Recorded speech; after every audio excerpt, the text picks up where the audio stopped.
was my question to these candidates and to all the others who are going to be standing is that what are they prepared to do in order to go into council and not be inducted into the same old that we've had time and time again, where the staff end up being in control?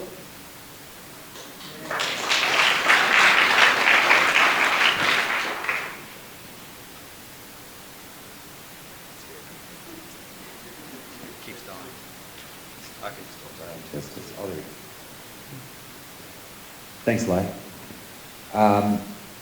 As a past president of the Chamber, we run into this constantly, where we're constantly battling with the executive on things that we want to get done and seen done for the Shire. I can say, with my track record, I'm willing to do anything for this community. Like I said before, I've got a young family, and this is the turning point now, the next 2.5 years for the Shire. If we don't get things right, we're going to see an exodus of the brain power, an exodus of the people who moved here to retire, because the community is going to start falling apart. We've had it with not getting things done for community, and I can guarantee you, and I'll put my businesses and my reputation in this community on the line, and I've got a lot longer to live here. So by sticking my hand up, I know how bad it could be if I don't stick to my word, and I think. And I guess I want to applaud the others as well, because I know a lot of us have met and we've spoken in private. I'm fairly confident that this group is the group that's actually going to get in there no matter what and do the long, hard hours at council, whether we're a councillor or mayor, to get the job done. And that's what I want to call on, is that no matter who is in the top job, it's about having 9 people fighting for the community, not just one. And we've got to make sure we get things right.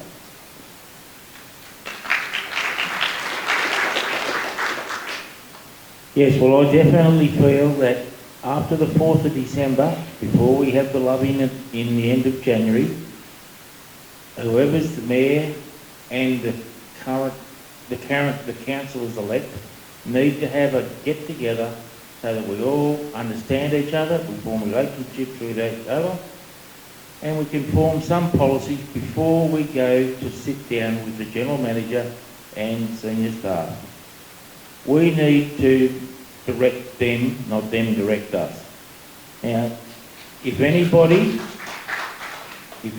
here has had any experience at board level management, any company that doesn't run, the successful company runs by the board giving directions to the general manager, that then goes out and fulfills that board's wishes.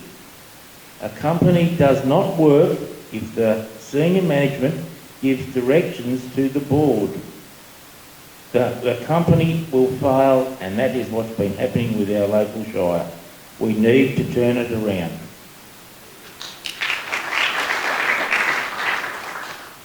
I think it's essential that your own visions and opinions are respected, whether they be those from the professional advice within council.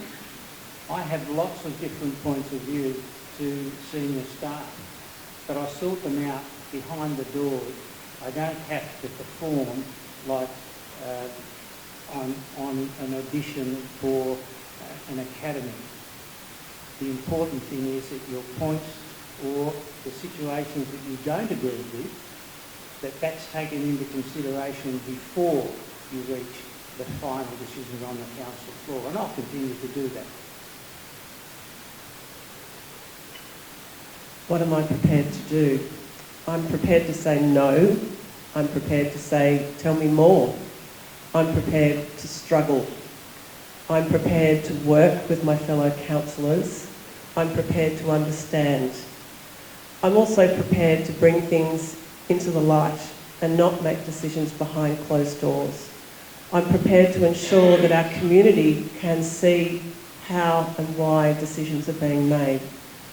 We may not always like decisions, but we need to understand how they're being made, and they're not at the moment.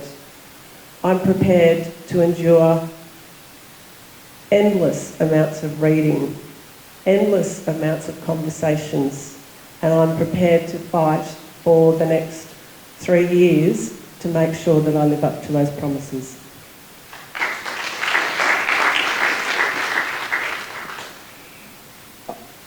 I'm in the same boat as Karen and the others on the team. We need openness. We need people who are prepared to actually have their own minds and to make up their own minds, not be told this is how you will vote or this is how you will think. It's not how councils work. It's certainly not how boards work. I agree entirely with what Tubby has to say. A board which is directed by its staff will fail. Same thing with the council.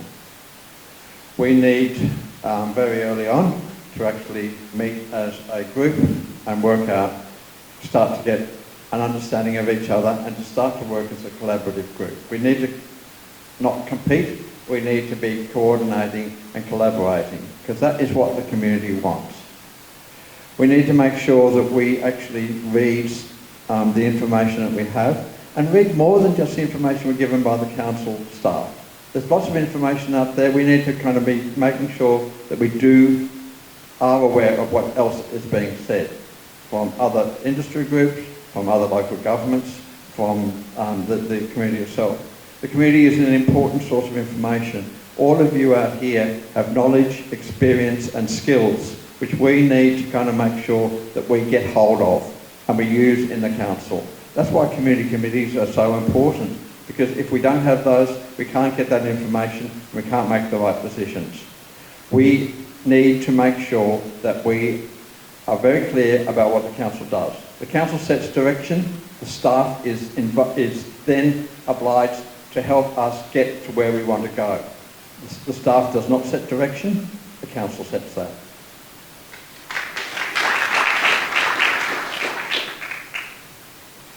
There's consensus in the room around who wags the tail, which wags what.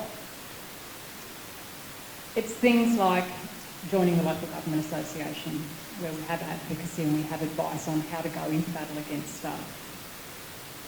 It's little things, it's big cultural shifts, it's standing up and saying no, it's working together as a group, but it also comes down to the small details. How do we conduct meetings? They've been a disgrace. They've been so hostile and unwelcoming to the community. Better meeting practice brings better outcomes. Shitty meetings just suck. Who wants to go to another bad meeting? No. Let's bring in good meeting practice. Let's have an agreement about, do we call each other Councillor Grace, or do we use first names? Because there's been inconsistency, and I think it'd be nice to come to an agreement early. How will we behave? What do we value as good behaviour? And what does the community expect from us?